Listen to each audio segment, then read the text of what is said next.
What's going on, guys? Welcome back to my YouTube channel. I'm Ethan Horror, and today we are back with another Friday the 13th ranking because I love Friday the 13th. It's my favorite horror franchise, and I've ranked the movies, and I have ranked the looks of Jason. I've even ranked it up against Halloween, but I haven't ranked the kills. And if I were to go through and rank all of the Friday the 13th kills, we'd be here for 4 days because there's like 300 of them. So instead, I'm going to be ranking the 12 Friday the 13th movies based on kills. So which ones have the best kills? Which ones are the most gory? Which ones are just the overall best as far as kills go? So this is the best way I can think of to rank all of them, because if I were to do a tier list, it would just get so unfun, because it's like, oh, another stab, okay, alright. So we're going to be going through some of the best kills from each movie and some of the worst kills from each movie and ranking all 12 of them. So let's get started.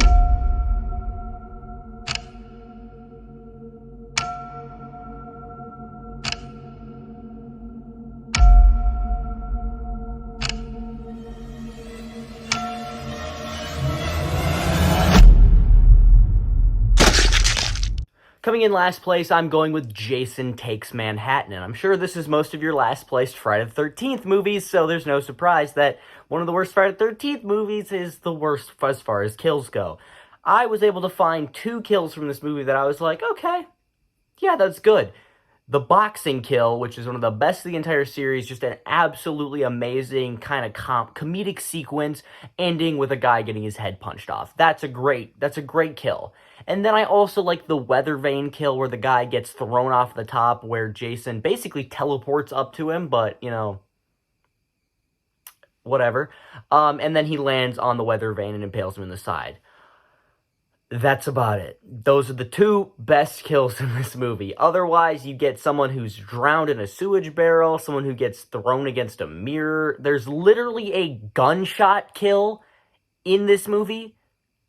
Did you forget what movie this is, Friday the 13th? Because you're known for having good kills, and you just killed someone with a gunshot. So, don't think so. And then you also have a strangulation, a few spear stabs, one of them that takes literally forever. Like, I swear, he's sitting there bringing the spear down on her for like 10 minutes.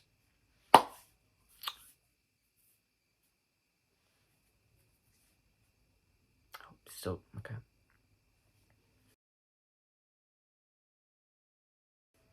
Wow, he's still stabbing her. Okay. Wow. Okay. Oh, Jesus. I looked away. All right, got him. Okay. Then you get a few more boring stabs, and it's just, this is not a good movie for kills. I mean, you get the previous one, which was, Friday the 13th, The New Blood, and this is when the MPAA really started to hack down on these kills. So this is the result of that, where they were like a little bit lenient on New Blood, and in this one they're like, no gore, no blood, you get nothing. You get nothing! You lose! Good day, sir! Speaking of New Blood, number 11, here it is. Friday the 13th, Part 7, The New Blood. This is one of my least favorite Friday the 13th movies, and again, are you noticing a theme that the worst Friday the 13th movies tend to have the worst kills? Because I'm noticing a theme. This one could have been good. If you look at some of the archive footage of these kills, they could have been amazing. Like, some of them I'm looking at and I'm like, this would have been like one of the best kills of the entire series.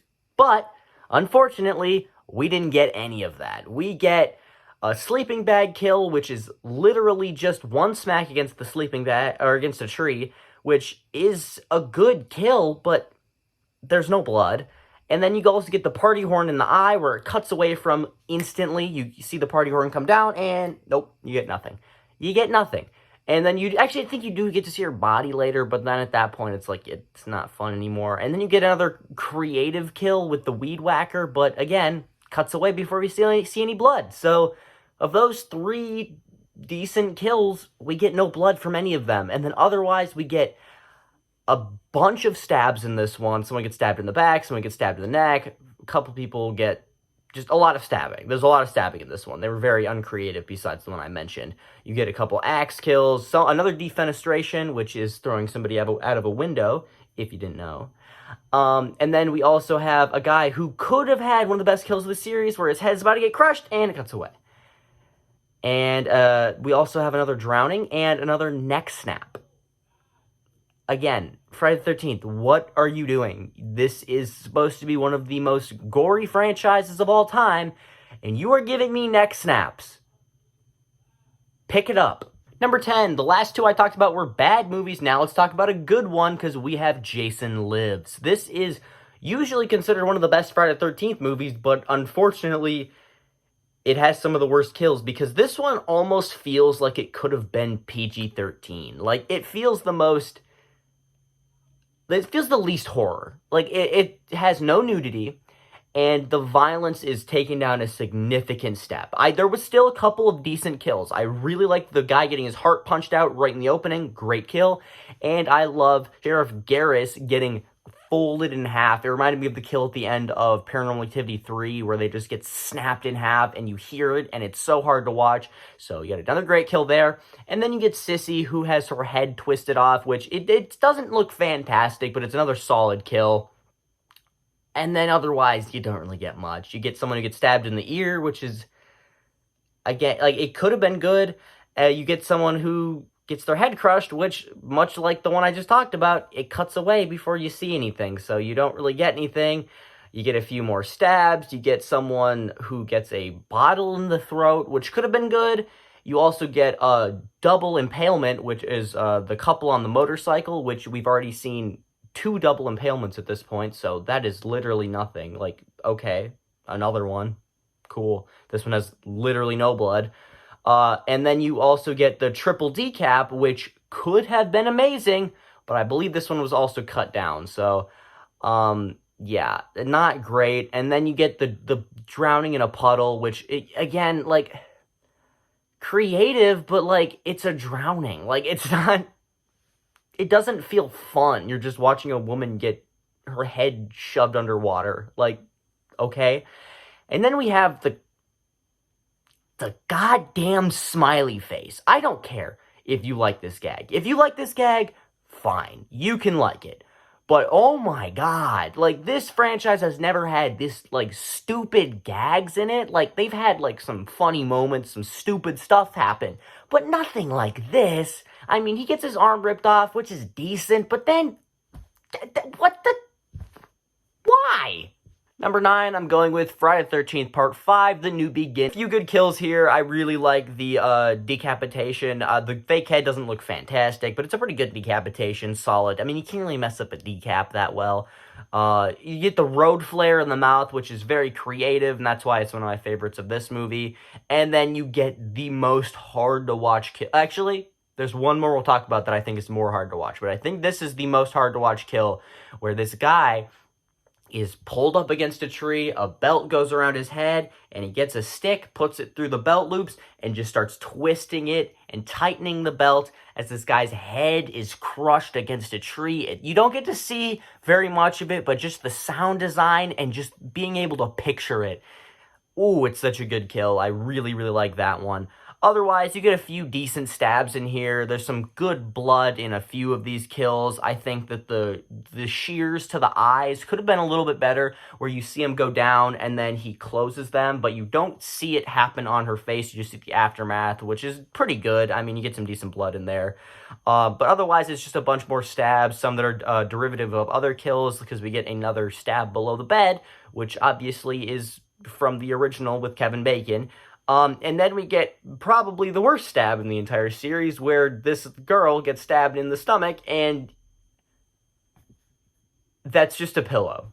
Coming in at number 8, this one was actually a bit of a surprise. I really thought that the first few had some very good kills, but number 8 is going to be Friday the 13th Part 2. This is one of my favorite Friday the 13th movies. I think it's very good, but it is pretty basic, and that is also what I would say about some of these kills. You get the double spear impalement through the back, which I would have said was one of the most creative kills from this movie, but it is 100% just ripped off from Bay of Blood. And I don't really like Bay of Blood. I don't think it's a great movie, but it definitely did it first. So I can't really count that one in this either. But otherwise, we do get the cop in the woods who gets a hammer claw to the back of the head. That's a pretty good one. And then we get Mark, who is obviously the standout kill, where he has the wheelchair. He gets a machete to the face. It looks like it's the dull side of the machete, actually, when you go back and look at it. I don't know if that's just me, but it looks like the dull side to me. And then he rolls backwards down the stairs, which obviously I'm not someone in a wheelchair, but I could imagine that being a very scary scene for someone who is in a wheelchair, and it's a good kill. That's probably the best of the movie. Number 7, I'm so happy that I have to put this movie any higher than last place. Jason X. Now, obviously, I am a Friday the 13th diehard. I despise this movie more than life itself, but unfortunately, the kills are decent. There is some alright kills, and there's one very good one. You know what the very good one is. It's the liquid nitrogen face smash. Like, that's a great kill. Creative as hell. Uses the futuristic, like, set very well, it's just a very gory kill. Like, that's the highlight kill. And that is literally, like, that would be enough to bring it up to number 7. But otherwise, you get, I believe his name is Kicker, who gets cut in half, which is pretty decent. It has some good gore. And then you get the person who, I don't remember who it is exactly, who gets impaled on the screw and their body, like, spins around. That's it. Those are the only ones that I'll give you. Then you get a couple of off-screen kills, and people always love the double sleeping bag kill where he beats the 2 girls to death in the sleeping bag. That's derivative of the one from part 7 where he hits the girl against the trees. So I'm not even going to give that one credit. So besides those 3 kills, this one is pretty bad. Coming in at number 6, we got a decent step up here. We have the 2009 reboot. It's got some good kills, some good blood in it, but it keeps it pretty simple as far as the kills go. You get a fire poker through the eye, which has an amazing shot where Jason comes down, he shoves the fire poker through the cop's eye, and then you see it, like, the camera, like, fade through the door, and you see it come out the other side. So that's a very good kill. Then you get the most hard-to-watch kill in the entire series, where this girl is strung up in her sleeping bag over a fire and roasted alive. It's horrific. It's hard to watch. It's my favorite kill of this movie. But you also get a few more good ones in here. You get the axe, the guy who gets an axe thrown in his back and then is literally left to bleed out and scream as bait for his friends. That's terrifying as well. And then you get, he uses a bow and arrow in this one, right? I can't remember if I'm misremembering that. I'm pretty sure he uses a bow and arrow in this one, which is something I've always wanted to see. And then you also get the girl who gets stabbed to the top of the head with a machete. I always love to see stuff like that because of how, hard your skull is. I love just seeing, machetes go through it. Otherwise, some boring stabs, some decent cuts. Overall, pretty good. Starting off our top 5, I have Friday the 13th Part 3D. There's some pretty decent kills in this one. I think this is what I think I misremembered Part 2 having some of these kills, because this one has some pretty good kills. You get Ali, who gets his hand cut off, which is a decent one. I mean, you can do a little bit better, but it's pretty good. Then you get Andy, who is the highlight kill of this movie. He is, for some reason, doing handstands the entire movie, but that's fine because it leads to one of the best kills of the series, even, where he's doing a handstand, Jason comes up behind him and just goes crotch to head and cuts him in half. I don't know why he strings the body up in the rafters, but he does, and the blood drips down. You get that amazing shot. That's easily the best kill of this series. Then you get Vera, who gets shot with a spear gun in the eye, and this is the first time Jason uses, like, any sort of projectile, so it's a bit creative in that regard. And then one that I always really love, but people always hate because it's derivative of the Kevin Bacon kill in the original. Deb, she's laying on, I think, a hammock, and the knife comes up through her, what is this, your sternum? Or is that, like, I don't know. And you see the knife, like, kind of bulge under her skin at first before it penetrates and comes out through the top. And I just really, really like how that kill looks. So that might just be me. I can understand if you don't like it, if you think it's derivative, but I think it's very good. I don't think it's better than the Kevin Bacon kill, but I do really like that one as well. Actually, I almost cut away without mentioning the god-awful head crush, because I was talking about head crushes in the other movies, and you know what? I'm fine with them being on off-screen, because at least we didn't get this. What? Who the hell had this idea? Because fire them immediately. I beg your pardon? Fired. But I...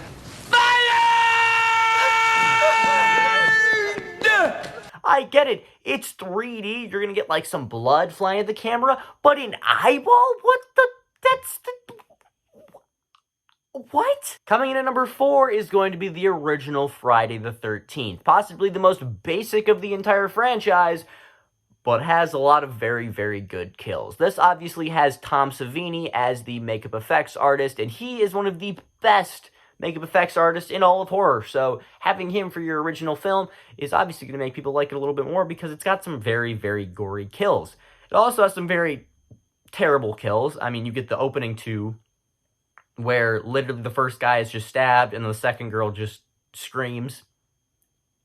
Okay. And then you also get Steve Christie, who's just like stabbed, but they didn't want to show the stab, so it's below the camera and you don't see anything. But like I said, also has some very good kills. You start off with Annie's death, who gets a pretty good looking throat slit. It's a throat slit, it's pretty basic, but it's a very good kill and it has some decent blood. Then you get Kevin Bacon's death, obviously the most iconic death of the Friday the 13th series, where, you know, the spear comes out from below and goes through his neck, and then you see the like blood spurting. And I'm sure every horror fan knows the story that the pump broke and they ended up having to blow the blood through manually, so that's why you get that like weird spurt in the final cut. So obviously that's a fantastic kill. It's amazing. I also really like Marcy's axe to the face. I think that one looks very good. And then you end the movie with Pam Voorhees' decapitation on the beach. So the most basic Friday the 13th movie introduces us to some of the best kills. So I think that this movie still holds strong on those factors. Like, it has good kills, but I do admit the rest of the movie is pretty boring. But you can't deny it. It has some good kills. Coming in at number 3 is Freddy vs. Jason. And if you guys know me, you guys know I am biased as hell because this is my favorite of the series. But I think this movie has some very good kills, okay? I, like, unbiased, just looking at it, all these as a gore and kill standpoint, I think this movie has some good kills. You have my favorite kill of the entire series, Trey getting just stabbed all to hell with the machete, and then the bed just folded in half and snaps him like a V. Fantastic kill, my favorite of the series. That moment literally made me a horror fan. Then we also get the rave massacre, which I think is very cool because Jason's on fire the entire time. So all of those kills, despite them just being like boring slashes, the fact that you have a literal man on fire right there is enough to bring it up a little bit. I also really like when he throws the flaming machete through a guy's back. There's a pretty good decapitation with, I think Blake is his name. His dad gets his head cut off, which is pretty good. And then you also get Freeberg, I believe is his name, who gets sliced in half at the waist, which is another great kill. I love seeing that one all the time. And obviously you get that ending scene where Freddy and Jason fight off, and it is one of the most gory displays in any of these either franchises movies, where it's just blood and Freddy gets his arm ripped off and Jason gets his fingers cut off and he gets finger knives shoved through his eye holes, and then eventually Freddy gets stabbed through the back with his own finger knives and then decapitated.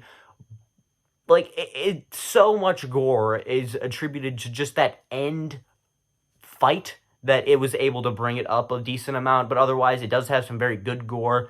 But I'll admit, there are some pretty boring kills, and I don't like some of the CGI blood, especially with the security guard who gets crushed by the door. Now we have our top 2, and this one I went back and forth on a little bit, because one of them is a very good movie, and one of them is a very bad movie. So it was really unfortunate that I had to put the really good movie at number 2. Friday the 13th, the final chapter. This is where they got Tom Savini to come back and do the makeup effects again, because he was promised he would get to kill Jason, and he does, and it is one of the best kills of the series. He gets a machete slammed through his head, and then he just falls, and his face slides against the machete, and it's so hard to watch. It's just an amazing kill, but there's also some very good kills, like the first one of the movie when Axel, the coroner, gets a bone saw across the neck, and he slits his throat deep, and then he twists his head around to finish it off. Fantastic kill. You obviously have the Crispin Glover corkscrew kill. Ted! Hey, Ted, where the hell's corkscrew? You also get Doug, who has the best head crush of the series. This is how you do a head crush part 3. Now with some stupid eyeball effect, you have him push it up against the shower wall, and blood is spewing down his face as it happens. It's a fantastic kill. The only one I really don't like is the Jarvis mom. I don't remember her name, but she's just killed off screen, and we literally never see her or her body. So yeah, that one's weird. Number 1. Like I mentioned, this movie is a piece of garbage. I have some fun with it, but it is going to be Jason Goes to Hell, The Final Friday. The fact that this is the first place on any sort of Friday the 13th ranking is... yeah, it's something, but you cannot deny it's gory as hell, and it is awesome. You have, I think, the best kill of the series.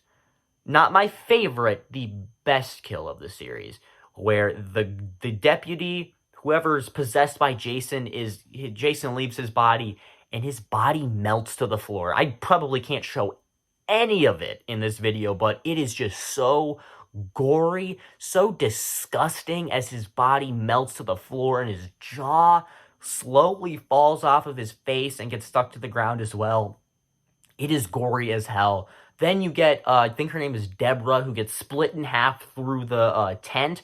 Another one of my favorite kills ever. I love that one so much. Not only because she's naked, but because it's just a fantastic kill, and I love that scene. You also get Jason, who gets killed in this, I think, twice when he's dragged to hell, and then in the opening when he gets blown to pieces. So that's some good gore as well. Then you get this one guy who, I don't know if you'd really count this as a kill, but he gets his wrist broken, and then an exposed shard of bone sticks out.